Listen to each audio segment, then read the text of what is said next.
Endi menga kelinlik nevaralaringiz, har xil qiliqlaringiz o'tmaydi bolam. Endi uyli joyli bo'lib, tinib tinchib baxtli hayot kechiraman desangiz, o'g'lim bilan meni aytganimni qilasiz. Agar uyga gap tashiydigan bo'lsangiz, mendan yaxshilik kutmang. Tushundingizmi? Ha, xo'p oyijon. Oldindan kelishib olaylik deb gapiryapman bu gaplarni. Keyin oyijon, men eshitmagandim deb o'tirmang, ha? Endi o'g'lim, shu xulosaga keldim.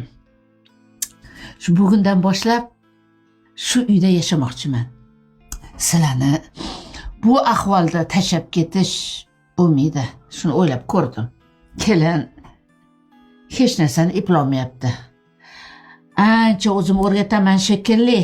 Hey, eshitdingmi? Ha. Akang kenayim bilan yashayveradi.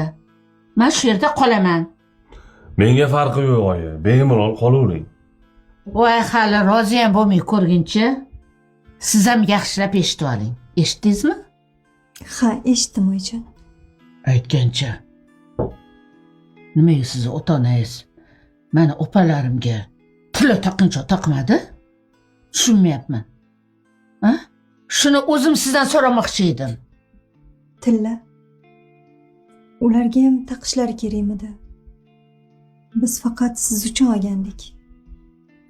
Kechirasiz-ku kelin poshsha. Meni opa-singillarimni to'yida qudalar hammasi menga tilla taqinchoq taqqan. Tushundingizmi? Yer yorilmadi, yerga kirib ketmadim. Voy, hammani oldida yuzimni shuvut qildinglar. Bitta o'g'ilginamni to'yida shunaqangi qilxiralik bo'lsa-ya, yo tavba, buni kutmagandim.